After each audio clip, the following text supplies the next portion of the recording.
What's going on, everybody, and welcome to my review of I'll Always Know What You Did Last Summer, released in 2006. Going into this movie, my expectations were already buried 6 feet under. I'd heard nothing but horrible things about it over the years, whether it was from fans, critics, or even casual moviegoers. The verdict has always been the same. This movie is trash. It's the kind of film that gets mentioned in those worst sequels of all time lists for a reason, so I went in fully prepared for the worst. I wasn't expecting tension. I wasn't expecting likable characters. I wasn't even expecting decent production value. I just thought, okay, maybe there's a chance it's so bad it's fun. And I'm here to tell you, I'll Always Know What You Did Last Summer is one of the most abysmal freaking movies I've ever covered on this channel. This wasn't fun. This wasn't entertaining. It was exhausting. Watching this felt like sitting through a mandatory training video that someone tried to disguise as a horror movie. It drained me. This is one of the most soulless and empty movies I've ever sat through. It doesn't just feel cheap.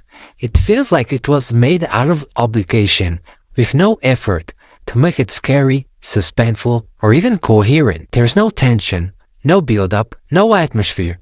It's a slasher film that doesn't even try to slasher. It takes the skeleton of the original I Know What You Did Last Summer and strips away everything that made that movie even remotely engaging. It's like someone watched the first 2 films on mute while scrolling their phone, took a few vague notes and said, yeah, I can do that but worse. The story of this horrible sequel is a lazy rehash of the original. A group of bland teens cause a death during the 4th of July, keep it a secret, and a year later start getting stalked by a hook-wielding killer. Same setup with zero tension, no charm, and absolutely no reason to care.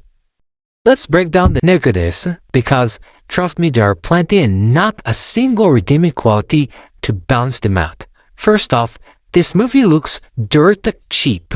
It has this awful, overlit, made-for-TV quality that immediately kills any potential horror atmosphere. The cinematography is bland, the sets are unconvincing, and there's no visual identity.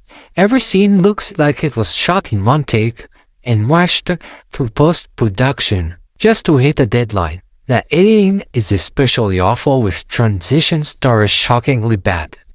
There are random fades, awkward music cues, and choppy scene shifts that make it feel like you're watching a student film from someone's first semester of film school.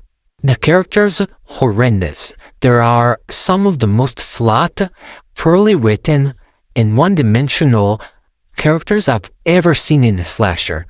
There's the moody main girl, the bland love interest, the obnoxious friend, the sketchy guy who's obviously going to be a red herring. You get the idea. Not one of them has a unique voice or arc. They're all just there to move from scene to scene until they die, and by the time they do, you don't care. I found myself actively rooting for the killer just to speed things up. And speaking of that, the kills are completely wasted. They're either off-screen, done with terrible CGI, or shot in such a boring way that they don't land at all. A slasher lives and dies by its kills, and here they're weak, uninspired, and practically non-existent. You watch a slasher to be thrilled or at least shocked. Here you get nothing. But by far the most insulting part of this film is the reveal of the fisherman. And yeah, I'm spoiling it because it deserves to be called out. In the first 2 films, the killer was Ben Willis, a very human and grounded slasher with a motive. In this one, they turned the fisherman into a literal undead ghost. I'm not joking. It's some kind of supernatural in this one. Unkillable, teleporting, vanishing into thin air, and there's no explanation for it. It completely throws out the rules of this franchise and makes no sense whatsoever. It's like they wanted a twist for the sake of being different, but didn't think through how that would fit with anything that came before. It doesn't serve the plot, it doesn't end the story, and it turns a grounded slasher into a bargain bin urban legend ripoff. It's generally laughable and not in a good way. Honestly, there's nothing else to say. This movie is so surface level and empty that trying to deeper feels pointless. It doesn't challenge anything, it doesn't build on the lore, and it doesn't have a single original idea. It's a complete waste of time from start to finish. Overall, this is one of the worst horror sequels I've ever seen and one of my least favorite movies of all time. Period. It has no reason to exist. It adds nothing to the franchise. It's not scary, not suspenseful, not funny, not fun. It doesn't even work as background noise. This is the kind of movie that makes you angry while watching it. Not because it's offensive or shocking, but because you can feel how little anyone involved seemed to care.